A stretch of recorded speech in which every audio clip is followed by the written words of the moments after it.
This past week, I texted 30 new Kansas City residents to see if the reality of living in Kansas City matched their expectations. Here are the top 10 things they did not expect. Let me start it off with an experience that we had just recently. 2 weeks ago, for the very first time, we had to call 911.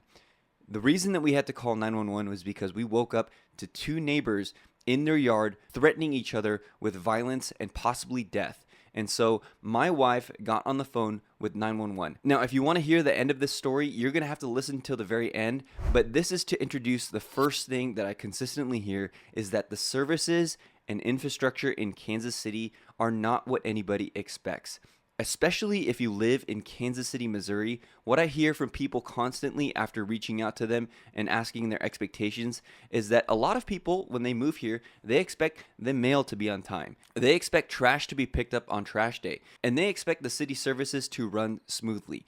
Now, you're going to have to stick around to the very end to find out what happened the first time we called 911, but consistently, what I hear is that my trash isn't being picked up on the day that it's supposed to be picked up. I constantly hear from people that their mail is not delivered for days at a time. And I can attest to this too. We sign up for something called informed delivery, which kind of gives you an email preview of what's going to be in your mailbox that day consistently. And I'll tell you consistently, these things never happen. We get an informed delivery saying you're going to be getting this letter or you're going to be getting this package, and it comes 2 or 3 days later. It's kind of crazy. We don't know necessarily why. Maybe it's understaffing, maybe it's just incompetence. We have no idea why these things happen, but consistently when people move here, especially if they move to Kansas City, Missouri specifically, they say the exact same things. Their trash isn't being picked up on the days that it's supposed to be picked up. Their mail isn't being delivered on the days it's supposed to be delivered. The infrastructure here does affect your life. The services here do affect your life. The roads across KCMO are pretty consistently bad. So potholes and wear on your car, all of that needs to be factored before you move here to Kansas City. It is a great place to live, but I will tell you the services and the infrastructure will definitely affect your life. Now, the second thing that people consistently say is actually a very positive thing. I've texted people who have moved here from California, from Florida, from Texas, and what they say is that the weather is not as bad as they expect. Especially from people who are moving from warmer climates, they say, especially during the spring and during the fall, it's not as bad here. The summers are definitely hot and humid, and the winters are definitely cold. But with Midwest weather being so extreme and it fluctuating from high to low all the time, what they consistently say is even though the winters are cold, you do have some 60-degree days that definitely break it up. It's not consistently 30 degrees and below the whole winter. Some days you get these random days where the weather gets up to 60, 65 degrees, maybe even 70 degrees during December and January. And that really helps them, especially if they're moving from a warmer climate like myself, moving from Los Angeles here to Kansas City. Those days are definitely a beautiful reprieve from the frigid cold days that we can experience during winter. Also, during summer, it does get very hot here. 95 degrees here in Kansas City with the humidity is kind of like 100 and above in California because it's such a dry heat in California. What I hear from people who move here from California and Florida, though, in the summers is that it is not as bad as they expected. So if you're scared of moving to Kansas City because of the Midwest weather, I would say come to visit during the most humid time. Come to visit during the coldest time and see if you can endure the weather here in Kansas City. It's actually not going to be as bad as you expect, especially from people who self-reported that they were dreading it here because of the weather before they moved. After living here for quite a while, they don't find it as bad as they expected. Now, if you're considering moving here to Kansas City, give us a call, 816-4-MOVE-KC. Call us, text us, or email us. We make these videos for you so that you can gather as much information as possible before you move here. We would love to facilitate your move, 816-4-MOVE-KC. Even if you're not quite sure about moving to Kansas City, we would love to sit down with you and talk to you about your different options because the Kansas City Metro is quite large and quite diverse. If you find this information helpful, please consider subscribing to this channel and liking this video. Now, speaking about the diversity of Kansas City, another thing that we have consistently heard from people who have relocated here is that the Kansas City Metro is more diverse than they expected. This is also a good thing because you have so many different choices about where to live. If you want to live somewhere rural, you can go all the way up to Smithville and you can find a house that's way out there on acreage, way close to the biggest lake in the Kansas City metro. If you want something very urban, you can move to where we are. We are so close to downtown, midtown, the Nelson Atkins Museum, the Country Club Plaza. All of those things are just right at your fingertips. If you want somewhere that has fantastic school systems and you want a more suburban feel, you can move down to Johnson County. That includes Overland Park, Lenexa, Miriam, Shawnee. All of these places are going to contain fantastic schools. They're going to be relatively safe. They're going to be way out there in the suburbs. If you want suburban living, you can live right there. So one of my main things to tell you is that before you move here to Kansas City, not only visit during the worst weather conditions, visit a diversity of places. I have a client who just moved here. They just rented somewhere, and now every single weekend they're going out to different places. The last weekend they were in Gladstone, just driving around the neighborhoods, getting a feel for the place. The next weekend they were in Prairie Village, just going down there. It's a really cute town. It's a really desirable school district. It's going to be a lot more expensive than Gladstone, but it's a super desirable area. Next weekend they're going to go down to Blue Springs. All of these places, we put together a list of places that they should visit for eventually when they want to buy a house about a year from now. They're going to have hit all these different areas so that they can make the best decision for them and their family. If you want a guide to Kansas City and all the different places that you should visit, again, reach out to us, email us. We would be happy to send you this guide so that you can explore the Kansas City metro on your own at your own pace when you come to visit. Okay, so the number 4 thing where expectations did not quite meet reality is that I consistently hear that houses are more expensive than anticipated. Now, it's easy to go on Zillow or realtor.com or Redfin and browse a whole bunch of houses, and these pictures make these houses seem beautiful, right? You can find a house for $150,000 and it's nice and wide and open, or you can find a house for $125,000 and it doesn't look that bad. But in reality, when you get here and you see some of these lower priced areas, sometimes they're not what people expected, and they have to pay a lot more to get a house in a desirable area. I'll tell you that we experienced this same thing. I remember that when we first considered moving to Kansas City, we found a house on Zillow that was only listed for $40,000. And we looked at the pictures and we were like, you know what? It doesn't look that much different from the house that we're living in California. Now, when we actually got here and I became a realtor and started showing houses like that, I kind of realized, hey, I would probably never move my family into a neighborhood like this.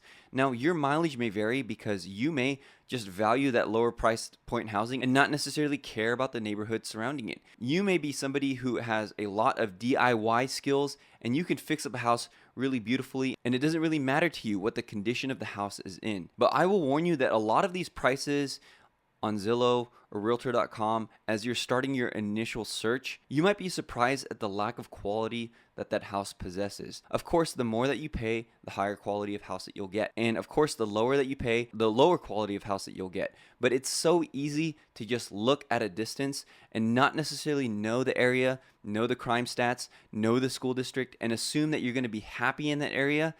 And then when you get here and you actually explore those areas, you find out that you would never live here. Another quick story, I just helped a client move here from California, and they were exploring houses in the $30,000 to $40,000 range, and I'm going to warn you that a lot of these houses are just completely dilapidated. But sometimes these pictures, these real estate pictures, they can deceive you in thinking that this house is actually in decent shape. So we walked into 2 or 3 of these houses and they immediately said, nope, this is not it. This is not something that we're going to buy.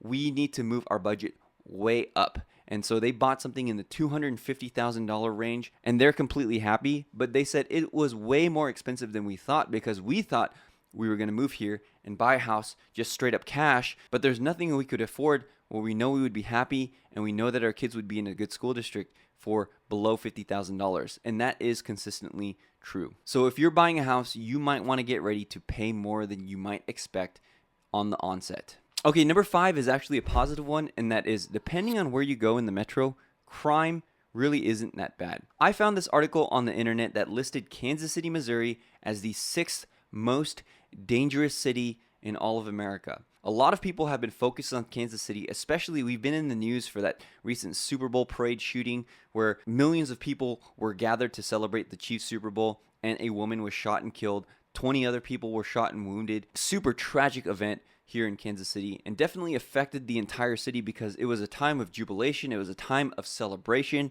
and somebody lost their life. Horrible, horrible thing that happened. National spotlight was turned on Kansas City, and everybody knows Kansas City for the crime. But while people who have moved here say that they know the reputation of Kansas City and the crime that's going on here, a lot of people, especially people who move north of the river to Johnson County, to Lee Summit, to Blue Springs, say that Kansas City really isn't any more dangerous from where they moved from. We moved here from Los Angeles, and we moved to Gladstone initially, and that is a super quiet, I would say super safe suburb. Now that we live in Midtown, there's definitely a lot more activity. Again, stay tuned for the one time that we had to call 911 living here in Kansas City. There's definitely a lot more crime and criminal activity going on down here where we live now than where we used to live in Gladstone.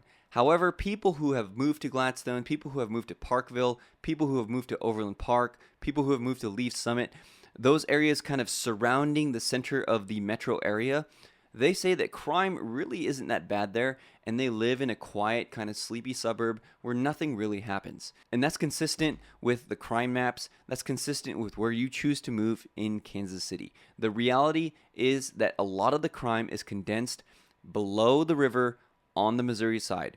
And so if you want to avoid an area with high crime, you're going to have to reach out to our team because we can point you in the right directions. We can point you to the right crime maps. We can't direct you away from neighborhoods because that's called steering in real estate, but we can point you to the right crime maps to make your decision in where to move in Kansas City. Okay, so the number 6 thing I heard from quite a few people is that people here in Kansas City are really nice, and that's kind of what they expected. But the reality is that it's kind of hard to make friends. Now, I don't necessarily think that this is just a Kansas City problem. I think that this is probably a problem that's kind of spread across America, is that people are relatively nice but pretty insular, especially if you don't make an attempt to reach out to get to know people.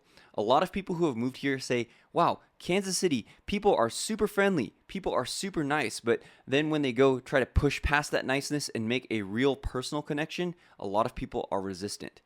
And so what I told them is that they really do have to make an attempt to join clubs and to get involved in their hobbies. I mean, the metro is so large and there's so many different people. There's 2 million people here. And so you're going to be able to find your pocket of friends, but it's going to take some effort. A lot of what you'll experience is this kind of Midwest nice, where there are going to be a lot of people who are really kind to you, really kind to you on the street, really pleasant to you during the kind of trivial interactions, day-to-day, face-to-face, out on the street. But if you try to push past that, some people are going to be a little bit reluctant to let you into their home or to come over to your home for dinner. It's going to take some effort to break into different groups. For us, it wasn't necessarily that hard because we came to a church in Kansas City.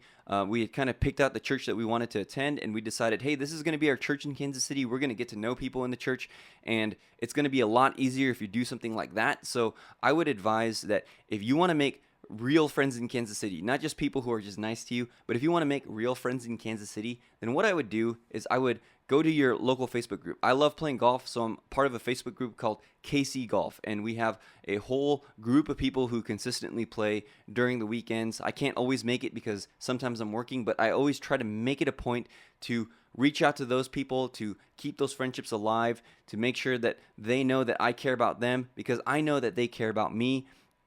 My church friends, we have a lot of church friends. We consistently have them over for dinner, but you can see that it's going to take some effort, just like anywhere else you move, to make real lasting friends. And a lot of people don't expect this because when they come, they expect everybody in the Midwest to be super nice, and we are really nice to strangers here. However, it's going to take that little bit of effort from you to make real, true, lasting friendships here in Kansas City. Okay, number 7 is a little bit controversial, but don't kill the messenger. This is just me kind of relaying what new Kansas City residents have said to me over text, over call as I reached out to them this past week, and that is KC barbecue is good, but it is a little bit overhyped. Now, to be fully transparent with you, I kind of think this a little bit as well. Moving from Los Angeles, we had a whole panoply, diversity of foods.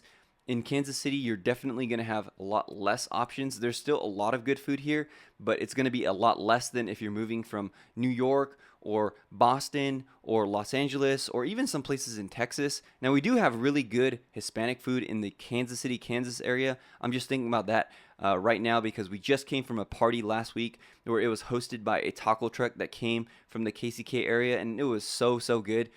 Just equally as good tacos from Los Angeles, California. But a lot of people who come here to Kansas City, they hear all about the barbecue, and you have a lot of good barbecue. And I'm not saying that it's not good, but I would say that I kind of agree with them that it's a little bit overhyped. Number one, I like barbecue, but you can't eat it every day. It's a heavy food. It's going to clog up your arteries. It's going to give you health problems when you're in your 50s and your 60s. But when you come here, a lot of Kansas City barbecue, depending on where you're coming from. I texted people from Memphis, Tennessee. I texted people from Texas, and they say that the Kansas City barbecue doesn't quite live up to their expectations. And so you can do with that what you will, but Kansas City barbecue, according to a various amount of people that I reached out to, is a little bit overhyped. And just in food in general, is that if you're used to a place like, you can see I'm wearing my In-N-Out shirt from Los Angeles. If you're used to a place where you have just a whole bunch of food options, the food diversity here is just a little bit less than I would hope, and maybe a little bit less than you would hope. I know that to go to have really good Thai food in Kansas City, I'm going to have to drive at least 15 to 20 minutes depending on where I want to go. And in California, we used to live like right down the street, like walking distance from a really authentic, really good Thai food area. So there is good food here. Like I said, KCK tacos, Kansas City, Kansas tacos are incredible, phenomenal, fantastic. But you're going to have to go and find these different areas. They're not just right at your fingertips, right on the same block as you. Whereas where we were in California, it was super easy to find a whole diversity of food. Okay, so number 8 actually came from 2 residents that have recently relocated here from Utah, specifically Salt Lake City, Utah. Now, I didn't know this before, but they say Salt Lake City is one of the best laid out cities in America, according to them. I did a little bit of research, but not too much. But they said it's super easy to get around in Salt Lake City because the streets are well organized, the city was well planned, and they say Kansas City is completely not like that. For reference, I had one client who's saying this moved out to Independence, Missouri, and then another client who's saying this moved out to the Johnson County side. So if they're saying the same thing, kind of in 2 diverse places, then I guess this is true. But they said it's a lot easier to get around in other areas in America than it is in Kansas City. Number one, we don't necessarily have a lot of public transportation. We have some buses, we have a streetcar, kind of a tram system, a train system that's getting extended from, downtown Kansas City. It's coming down towards midtown Kansas City, but that's not done yet. That's a big project that they're proposing that's going to be done in the next few years, depending on when you're watching this.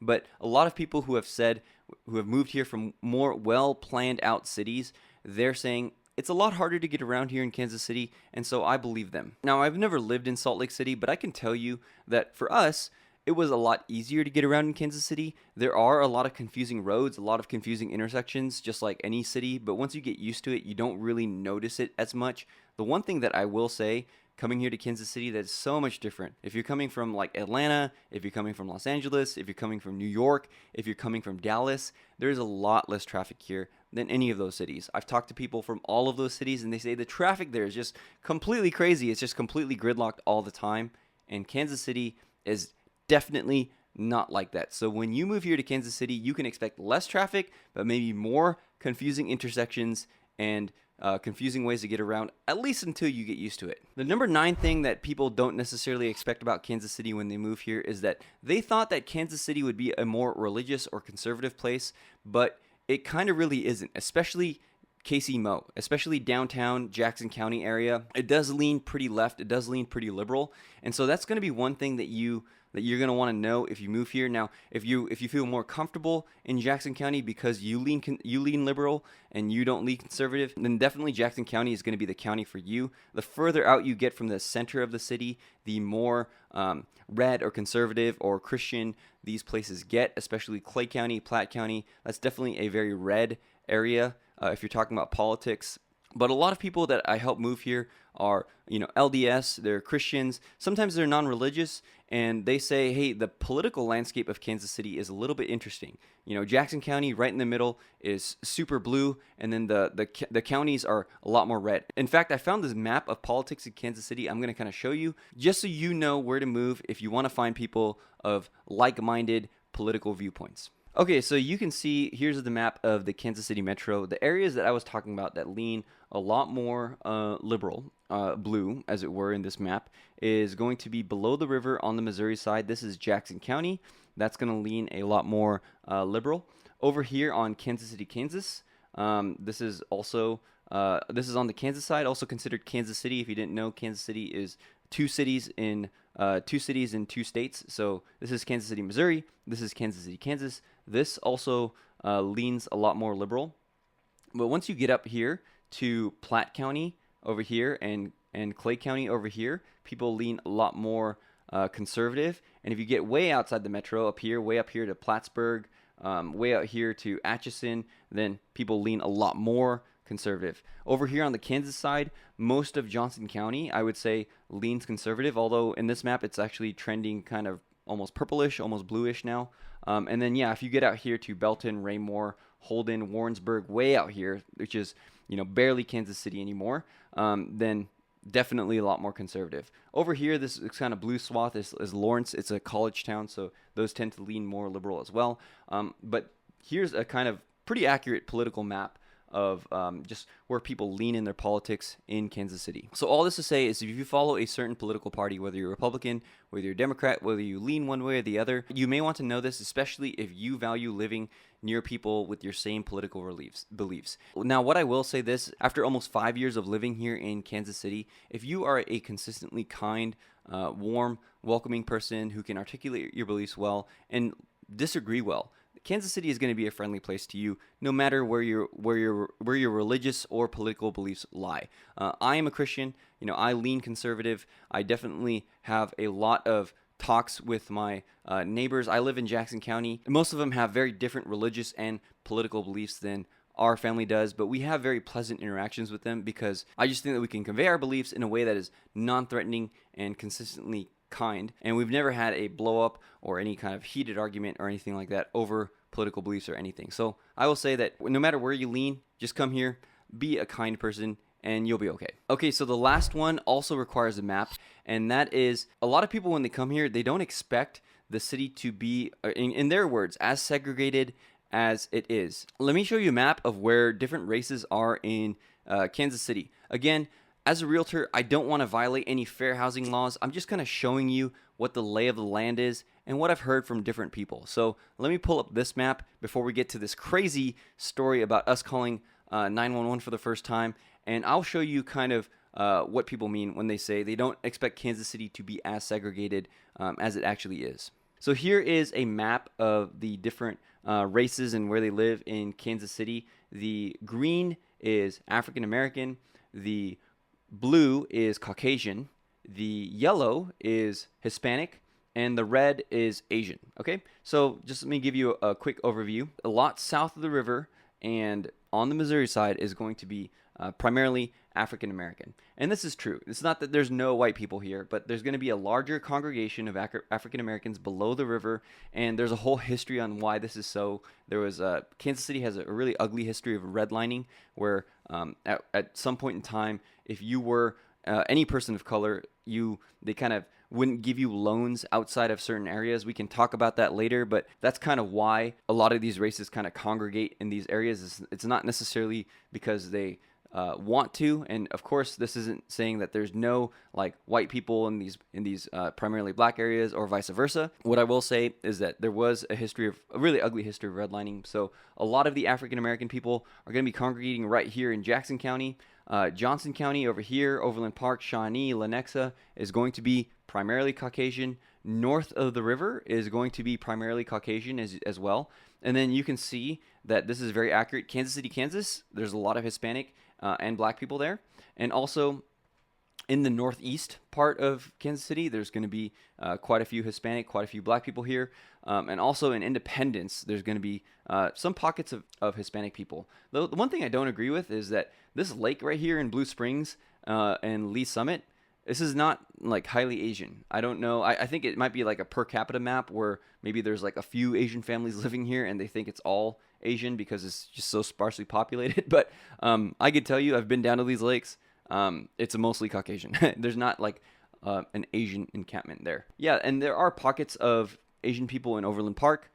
Really good Asian food kind of down here. So this map is pretty accurate. But a lot of people, when they move here, they don't necessarily expect the type of racial segregation because they're just not used to it where they come from. Okay, so back to the story about the first time we had to call 911. When we lived in California, I had to call 911 maybe twice. My sister used to have this issue where she would get kind of really dehydrated. She wouldn't drink water and then she would faint. And so the 2 times that she fainted where we thought it was something more serious, maybe she hit her head or something like that, we called 911 and immediately somebody picked up, said, 911, what's your emergency? They sent out an ambulance to come and get her. And then she stayed in the hospital. She recovered. She's totally fine now. A few weeks ago, we were sleeping with our window open. And we hear this disturbance with our neighbors across the street. And we heard 2 people. There were 2 females and a male, and they were threatening like to kill each other, like to shoot each other. So it was getting really heated. It was really loud. It was really close to our window, and so we woke up. It was about 11 something at night, and we woke up, and I said, Emily, go get your phone, call 911, go into the kids' room, just make sure that they're still asleep. You stay down there. I'm going to go downstairs, just make sure nobody's coming through our front door. I know it's, their issue. It's not necessarily our issue. So I went downstairs just to make sure all our doors were secured while Emily was upstairs calling 911 to make sure somebody knew about the potential violence because we were afraid that somebody would start pulling out a gun after these death threats and just start shooting. And so Emily called 911, and guess how long she was on hold for? She was on hold for 6 whole minutes before she got through to anybody. During that time, the altercation had died down. The people who, I think it was the 2 males who were threatening the 2 females, got in their car, they peeled off, they left. So by the time Emily got through to 911, they said, 911, what's your emergency? And she said, well, there's actually not an emergency anymore. And so I decided, hey, Emily, why don't you go back to sleep and I will go downstairs, just make sure nothing happens. So I went downstairs,